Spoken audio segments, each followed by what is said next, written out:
For the past few years, Ricky Gervais, Stephen Merchant, and Carl Pilkington have been meeting regularly for a series of pointless conversations. This is one of them. Testing. Is that all right? Hello and welcome to the Ricky Gervais Show with me, Ricky Gervais, Stephen Merchant. Hello. And the little round-headed buffoon that is Carl Pilkington. All right.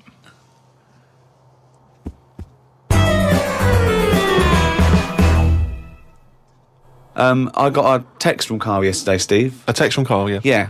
I'll just read it to you. OK, see you to Moz for a face rub at 6:30 then. No bum tubes, though. So I was intrigued, and I called Carl and said, I think you've just sent me a text by mistake. What's the explanation of that? My mate, right, Russell, he said, you know, there's things that go on in life that you need to experience. Yeah? He said, just pop along, and I didn't say yes straight away. What's a face rub? You mean a facial? Where you lay down... You just clean your face with a flannel and that. So you're going to go lie down with another man and have your face Well, fiddled no, in? This is what I was saying to him. There's a couple of questions. I didn't just say yes straight away. I questioned it. I said, well, I'm not that happy with this. So I said, look, there's nothing weird going on here, is there? I said, it's not a house, is it? It's a proper clinic and that. He said, yeah, it's proper. You wear a dressing gown and that. I said, well, I'm not that So he's happy with already that. got you in the dressing gown? Yeah, well, I haven't agreed to that. Today I've worn a little round polar neck sort of jumper so I don't have to take it off. It's not going to get in the way of my face. I made sure I didn't wear a shirt with a collar. I'm not taking this off. They can put the dressing gown on top of this. Right. Okay. I don't know if it's a woman who rubs my head. Don't know if it's a bloke or whatever. Well, the thing is, you get extra, don't you, for your face rub, because your face goes all the way back over the top of your head down to the back of your neck. But all I was, so you've got a big face, haven't you? All I was saying to him is, I'll have the face rub, but I don't know if once you're in there, right, they try and sell you the bum tube thing. What's the bum tube? Is that a euphemism? What are you talking about? The thing where they pop a tube in and put coffee in your belly and it cleans you out and that. An enema? Why would you have that? I don't want it. I don't think Why you not? need to. Just because I think I've said to you before about, you know, you don't need to be that clean inside. You know what I mean? I don't mind washing my face. But what occasion do you need where you're that cleaned out? Do you know what I mean? And it's always a clear tube and that, and you see all the stuff whizzing past. I don't understand why it's clear. I don't know why you've got to see what's coming out of you. Like it's, you know, like the generation game, making notes of what's whizzing past. Forget it. I was watching some different TV, saw an amazing documentary. It was called Tribes. This guy, and he goes and lives with different tribes around the world, these small little indigenous people. And there was one, he went to Papua New Guinea in Indonesia, right, Carl? He lived with the Kombai tribe. All right. Now, this Papua New Guinea is an extraordinary place because it is one of the only places left on Earth that hasn't been fully explored. There are parts of it that it's just blank on the map because they've never explored there. They don't know what's there. They don't know what's going on. So, firstly, that must already freak you out. Imagine that. 21st century, they have no idea what's going on down there. But do they need to know if there's nothing going on? Well, they don't know what's going on. There could be stuff going on. No, but there's no chance that they'll go, we haven't been over there, and someone goes and there's like an Arndale centre. Nothing's going to be there, is it? So there's no... Well, no I'll tell you point. what is there, okay? There's these various small tribes. Some of these tribes are still cannibals, eating people from other tribes. Do they know they could move on? Have they got a telly? Or have they seen a telly and gone, I'm not up for that? Or are they saying... It's not the Amish. They haven't chosen But what this. is the difference between the Amish and these people? Well, the Amish are a group of people that choose to live in that way. These people are just essentially untouched by civilization. I mean, they do have interaction with civilization and people do come there, but they still live in this very, very almost prehistoric way. They did buy a telly, but there was nothing on because there isn't any broadcasters. They couldn't plug it in. Yeah. They're having an absolute nightmare. Yeah. But there was one guy, okay, now he said that his brother was dying. This was a couple of years ago, right? His brother was dying. He said to his dying brother, what happened? Why are you dying? This guy said it was a bloke in another village. Okay, he goes over to the other village. He kills this other bloke, right? He eats him, or eats bits of him. The other village gets a bit annoyed. They go, what's going on? Why did you kill this bloke? He went, sorry about that, right? They said, well, you need to make it up to us. He gave him a pig. They said, a pig's not enough. They gave him 5 pigs, so 5 pigs apparently made up for the fact that they'd killed one of them. They said, well, hang on, what are you going to do with this bloke's wife? Why were they bartering? Why didn't they just get the police in and say, what's going on? What police? Yeah. Why didn't they call in Kojak? Because he'd have sorted it out, wouldn't he? What I mean is, right, they're miles away from anything, but It doesn't sound like the great place to live, right? Could they not move? Could one of them go, do you know what, I'm sick of this. I'm moving or whatever, and go to a proper city. How far away is this? These Papa people, to the next. They're like the Smurfs. They're very like the Smurfs. But how many miles away from a place with a normal life going on? But think about this, Carl. Firstly, they don't speak the language, so they don't have any practical skills. They've got no experience of civilization. So even if they chose to go and live in one of these cities, what can they do? How can they function? I think there's some bacteria that has better lives than that. That's got to be offensive. Why? Okay, how about this is one of the weirdest things. This is one of the weirdest things, right? Sorry. An entire race Just of people. dismiss. No, Just dismiss. I'm not having a go, but I'm just saying I wouldn't fancy it, is what I mean. But they You know what I don't mean? We're living know in of ice. another world. How can they imagine that they could... Oh, I'll tell you what, this is boring. I'm tired of hunting for food and eating fish from the river. I'll tell you what, I'd like a world where there's iPods and room service. I'm going to go and move to New York. They're not thinking like that, are they, Carl? Because they don't know about this other world. People go to these places on holiday now. They like a little bit of danger. They like to see how the others live. So all I'm saying is we know they exist. The Papa people, maybe people aren't going there. It doesn't sound like the best place. I can't imagine it having a tourist board or anything, right? But would they accept me if I popped over there and, with Suzanne in Papa? Well, okay, this is one of the things that they do, okay, which is a tradition you may have to do. These Kombai, right, they invert their penises. So they push their penises back up inside their bodies. Like a sock. What for? Well, Keeps it out of the way. Of what? Well, if you're running through the undergrowth chasing a hog, you don't want it flapping away, But it's also become a kind of ceremonial thing. So if you were over there, you may well have to try it yourself. You would have to try it yourself. If you went there, you'd have to try it yourself. Definitely. But even caveman had little pants on. Why haven't they? Whoa! Slow down. Rewind. What do you mean? Again, you've been watching the Flintstones. No. It's just Is it a leopard skin pair of pants that's actually quite a... Go on. But it's a well-known fact that they wore like bear pants or whatever. Bare pants. What do you mean, bare pants? No. Listen, you are a qualified anthropologist. So what? I mean that whenever you see them on footage or in a museum, footage. Yeah. Or- Whenever or you see what- that early It's a bit documentary shaky, footage. it's black and white as well, isn't it? Caveman footage. you always see them wearing a little bit of fur little pants and that. So what I'm saying is, even though what year is it to these people in the woods? I don't know what this conversation is anymore. He's just clutching at straws. His mind, it's like a fly. His mind, isn't it? It's just buzzing round. It's trying to find a window. It is just It's like hitting against pieces of information, but then just bouncing off. Yeah. Dazed to perplexed. Forget it then.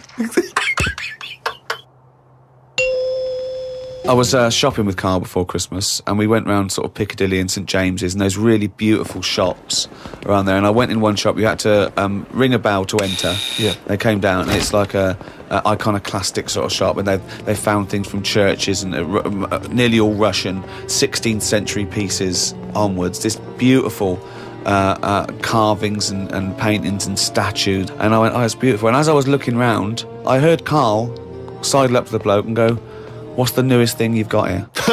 Yeah, sure, that's his first thought. I mean, that is the wrong question to ask of a man who's clearly in antiques. Yeah. Proud of the fact he's got 16th century iconoclastic Russian stuff, to ask, what's the newest thing you've got here? What sort of question is that? Oh, I don't know, probably the doorbell. I don't know, what does he want to say? Oh, my shirt. What were you thinking? hoping for? I think it's an all right question, because he was saying there's loads of old stuff in there, and he kept going on about the old stuff. Do you want me to say, or what's the newest thing you've got? And what was? Do you know what he newest said? thing? The other question he asked him? He said, how often do you get new stuff in? And I said to him, why did you ask that? He said, well, I was thinking, if you got antiques and you sell it all, what's left? Like someone's going to sell all the antiques in the world because they're not making any new stuff. What does that mean? They're not making any new stuff. But I know for a fact no one's ever going to go in there and buy the lot anyway. I mean, I've never seen anything like it. I'm not at any point in my life, and I don't think it'll ever happen, will I go, I need some old Russian wood. Because It was brilliant. No, it was, Steve. no. It was beautiful. It's amazing stuff. There's stuff. There's these things from the 16th century of sort of like saints and monks, and they're carved But and there's they're. loads of it. It's just all piled up. No one's interested. If Oh. I was him, I'd go, do you know what? I'm into this, but no one else is. Close shop. Because seriously, it's just piled up, piles on piles of like old bits of wood with pictures on it and that. But There was think one of a man. fella- Just think of a man 400 years ago that carved this. No, but nobody wants it, do they? I've never heard anyone say, oh look, it's my birthday coming up. I'll tell you what I'd love. What? Bit of old Russian wood. It doesn't happen. That's what I'm saying. I've never heard anyone saying it. Like, I've never overheard someone saying, you don't know where the Russian shop is, do you? And this is in London where the rates are high. There was this thing, right, Steve? Them old drawings on like... It was like a panel from a church that someone had painted, right, yeah. and I think it was like from sort of like 1590 or something. Yeah. And it was this a picture of this saint, wasn't it? So 1590. It could be from any time, really. So there's this one there, right, leaning up against the wall, and most of them in there was that Stalin bloke, right? But there was this little fella. Right, can I just stop you there? Lenin. Right, Okay. all right then. Yeah. Yeah. So he was on all these bits of wood and stuff, but I saw this other little face, right, little fella with a beard, right? So I said, who's this bloke here? He said, the story there, right? He said, it's this little fella, and he got mugged back in Russia. This is right, isn't it? This is what he was saying. He said he got mugged. It's just that term that I love that term in a 16th century Russian wood. Oh no, I'm being mugged. So he got mugged. He got and happy slapped. and he said, I've had enough of this, right? Yeah. And he went to live in the woods, right? Made like a little shed, stayed there.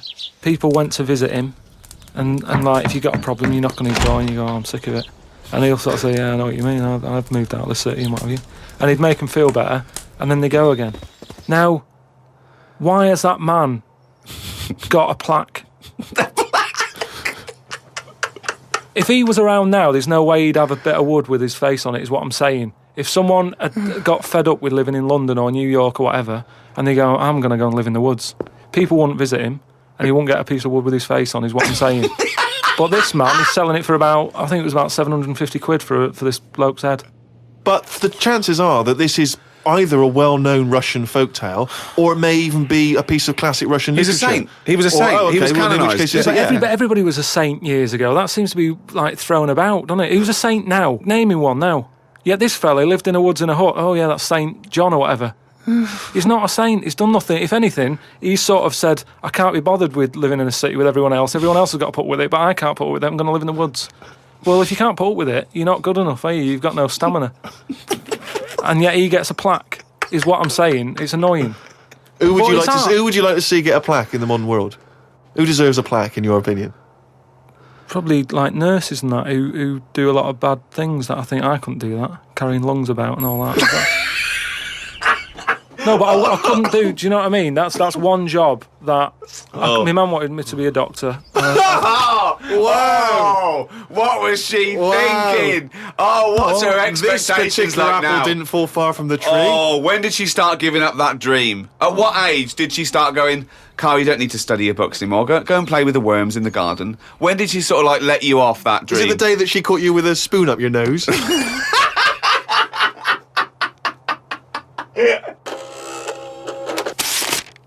But anyway, talking of emails and that, right? Nick, who's emailed from Australia, right, Melbourne, he's been going on about dolphins and that, problems with dolphins. What problems?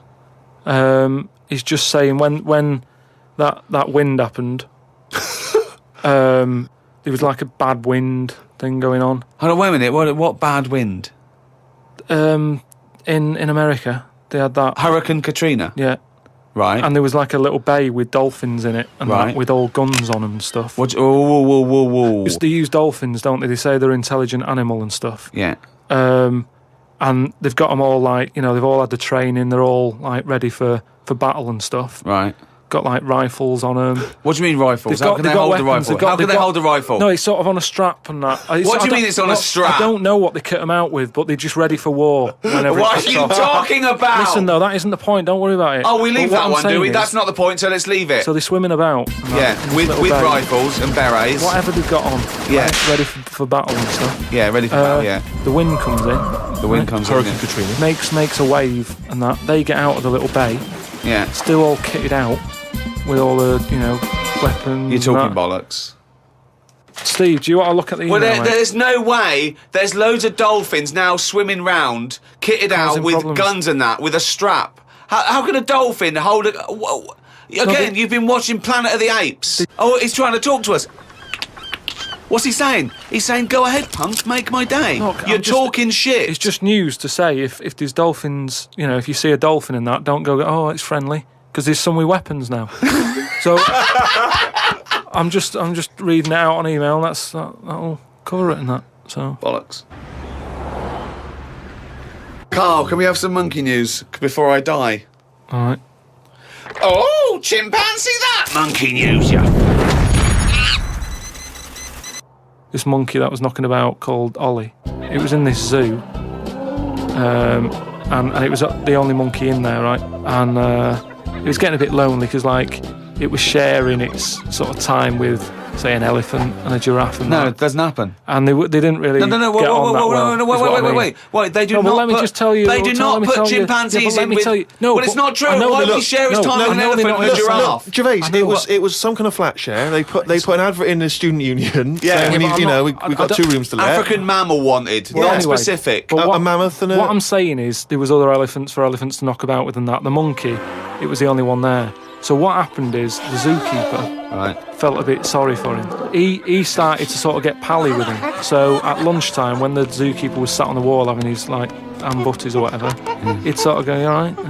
And it used to come over closer and closer. Right. Anyway, within a month, he was sat on the wall having his lunch with him. Right. That But aren't true. anyway, Go so on. he sat there, and as time goes on, Yeah. he's sort of sat with him most of the day. Monkeys Yeah. walking around with him, helping feed the other animals and that. No. But then what happened is the zookeeper, at the end of the night, when he's locking up and stuff, Yeah. he'd feel bad because he'd be leaving the zoo, and Ollie's sat there, and he's like, "I'll see you tomorrow," and the monkey's like, "Yeah, all right, see you later." He's looking all fed up because he's got home to go to, and he's still stuck in where he's basically working every day. Right, so he's never going home, right? Now he's sleeping at work, the monkey. So anyway, the Yeah. zookeeper goes home, says to his wife, "Look, Ollie's having a bit of a time at the moment." So she said, "Oh yeah, what's going on?" He said, "Well, he's just looking a bit fed up. He's sick of it." So she said, "Bring him home." It didn't happen. So this is anyway. in your head. So she said, "Yeah, bring it home tonight." So anyway, he's looking forward to going into work, and that he sees Ollie. He doesn't tell him straight away. It's a surprise for him later. He gets to the end of the day. Yeah. Anyway, he's like, "Get your coat." He's like, "What?" Coat? What do you mean, get your coat? but whatever the equivalent is, right? Whatever you say to a monkey, it was kind of like, "You coming with me," sort of thing. Right. So he's going, "Oh, brilliant." Anyway, No, he's not. So Why he do you mean he's going brilliant? He takes Look, it home. so he gets his right? hat and coat. yeah. And he Can't Go believe on, his luck, Ellen. right? He Yeah. goes back to the zookeeper's house. Everything's going well for about a week and a half. Right. Treating him really well. He's sat there, he's having a brandy at night before he goes to bed. So he said to his wife, "Look, you're at home all day, right? Oh, jeez. I'm going to work. I'll leave it with you, right?" So Ollie stays at home. Yeah. Anyway, as time goes on, Yep. a little bit of trouble. Whilst the fella's busy at work, Ollie starts getting a little bit cheeky. Tries it on with the missus. Whoa. Right. How does a Carl, monkey try it on with the missus? Are you But this talking shit? is classic monkey news. And How does it try it on with So the he's a missus? bit drunk. He stinks of smoke. He tries it on with the missus. How does he try it on with her? I don't know all the detail on You don't know on that any bit. of the I don't know the details. detail on that bit. But You don't all I know any of the No, I don't know details. the details on that bit. You but I don't know any of the details. So what happened? So while the zookeeper's away, the monkey did play. Did the zookeeper's wife reciprocate these affections? She probably went along with it at first. She's cooking at home, getting the tea ready. That's walking past, pinching her arse or whatever. And do you know what I mean? It starts off just like it does, with humans. Starts off as a bit of fun. Before you know it, split up in the end. Anyway, the zookeeper and the what's it? I think the monkey stayed with the woman. So, it's all there. It's Honestly, all on email, mate. your imagination. Well, you look should it up. write stories. You Get should people- write. Get people to look it up. Just put in monkey, chimp, Ollie, and it's all there.